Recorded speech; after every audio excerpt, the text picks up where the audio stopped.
for some reason, some of my best friends are comedians. Steve Harvey, Ron White, Jeff Foxworthy. A lot of these guys are my best friends that I hang out with a lot. And it takes a different breed of cat to do what you do. Yes, it does. I like that. It makes sense to me, though, that why you're friends with comedians, because you just kind of tell it like it is, and so do we. And that's, I think, our kind of superpower.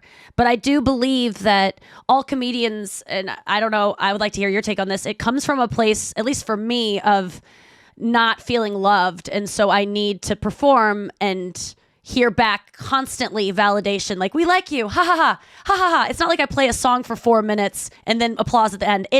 I need laughs and validation every 5 seconds.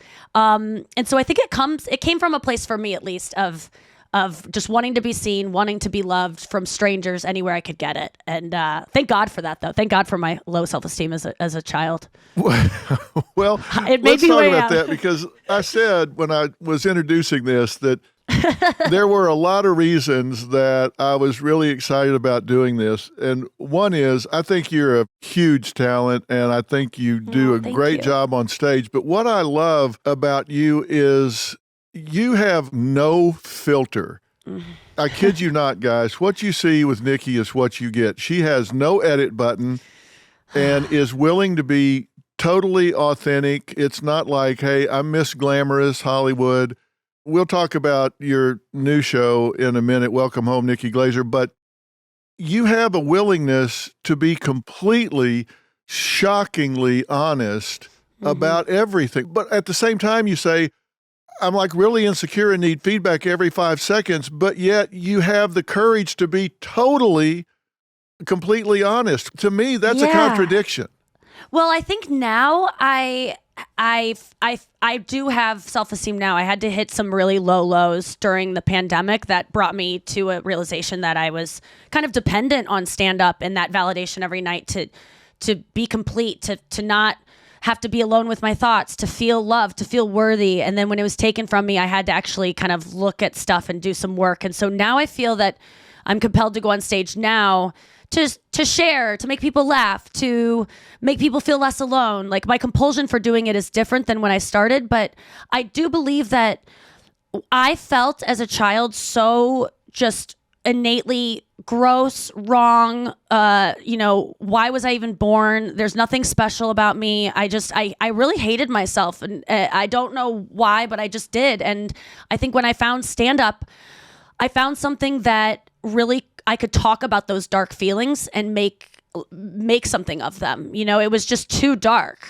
How did you do that, though? How did you go from feeling like, okay, I don't fit anywhere, I don't have a peer group, I don't fit in, I'm not what I want to be, to having the courage to get in front of an audience and tell your first joke, your first set, your first 2 minutes? Yeah. Well, to tell you the truth, I was about to die of anorexia. I had just, committed to kind of committing suicide in a really slow way that just took over my life. And I was at school and I was in college. I had convinced my parents I was well enough to leave and go off, and I was just going to die because I didn't know what to do. I had no willingness to be open to my life, to eating again, because I just didn't see what I was going to live for. I always wanted to be an actress. I wasn't good at acting. I didn't get into theater school. All the things I wanted to be didn't happen for me. I got really good at dieting, and which turned into something that I could not control any longer. And my life was hell, like starving all day and not knowing how to stop, everyone being mad at me. But when I went to college, I was so scary looking. I looked so terribly thin, and everyone was so worried about me.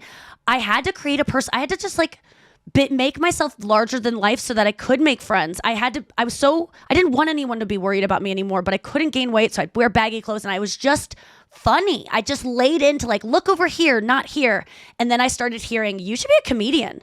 And I was just desperate for anything. So I Googled female comedian. I saw some comedians that I just thought, oh my God, they're just being so honest. And I think my problem was I'd never been able to be really honest about the stuff I struggled with. And I thought maybe this is an outlet. And then I ended up being pretty good at it. And it was the first thing that I was like, oh, I have a knack for this. And so the first time I went on stage, I just made a decision. I got to figure out this eating disorder because I finally have something I want to live for. And so I started, I just sought treatment. And then, I got over anorexia, but then it just turned into many other eating disorders that were more manageable and less noticeable over the course of 20 years. So you just had symptom substitution. You just switched them for other things. Oh yeah. That's all I do, Dr. Phil. I quit drinking 10 years ago. Then I smoked pot. Then I quit smoking pot. Then I start getting in the food. I was bulimic. I've been, intermittent fasting, which I call adult anorexia. I've tried everything. And then I think when the pandemic hit, that's when I was like, you and then workaholism. Like I just was doing podcasts and sets every single night. Like I never was home alone. I was never alone. And when the comedy clubs were taken from me in March 2020, I got desperate. And that's when I really sought out recovery for my suicidal thoughts, my overall depression, and really my eating disorder that I had turned into this like very manageable thing that I talked about openly, but really didn't get that honest about. And since then, the recovery of that has opened up this new honesty for me. Cause I think that I always thought I was a very honest person sharing about my sex life. I mean, that's kind of what I'm known for, is like, oh my God, she just talks so openly about her sex life.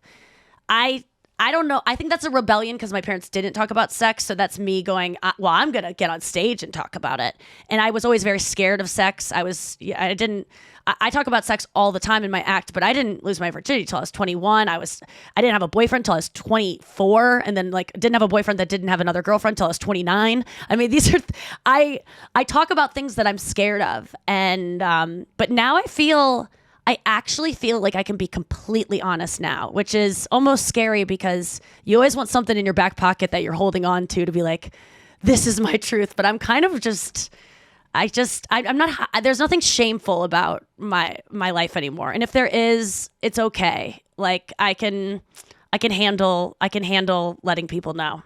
See, I always felt like I was pretty authentic. Now you're making me feel like a real chicken shit. It comes with your family being embarrassed on your behalf. It comes with partners not really wanting to be vulnerable with you because they don't want you to say stuff about them. I mean, I've had a lot of missteps of, I'm comfortable sharing my sex life. So why wouldn't the person I'm doing this with? I can't share my sex life unless I implicate them. Well, they don't want it to be implicated. So I'm still learning how to not tell everything because I just don't care what people know. Yeah, well, you got to change the names to protect the guilty. Is what you got to do. It sucks though when I like my boyfriend now. I'm like, but what if we get married? I can't every time I talk about this guy I'm seeing, people are gonna be like, well, you're married. What are you talking about? So I just have to get better I have to get creative. If you can't talk about a certain subject, you just gotta talk about other things, and I'll make do, because I think I've really kept myself from intimate relationships because I'm like, I'm an artist, I need to share everything, and if you can't stand it, then get out. But it's just led me to that's just a defense mechanism to not get close to anyone more than anything. Well, what happened to you during the pandemic? The comedy clubs closed. You had to spend a lot of time with yourself. Did you really start spending too much time with yourself and things started creeping up on you? What happened? Yeah, I was living in New York and LA back and forth, so busy all the time. And I was getting ready to kind of maybe go to rehab or something because I was just exhausted. I was about to have a show on E, not the one I'm having now. The one I have now is a reality show. This was going to be a talk show. And it was coming out in May. I wasn't ready for it. It was 10 episodes. I didn't have enough time with my tour and my podcast and my radio show to even commit to making this show good. So I was so nervous about that. And I remember begging, please, can something just take me out of this? Like I wanted to collapse from exhaustion, but it wasn't happening. And then the pandemic hit and I was like, thank God I don't have to do that.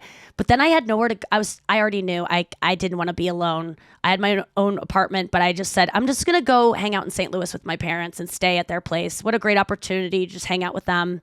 And that turned into 10 months. I just never wanted to leave because I was too scared of being alone.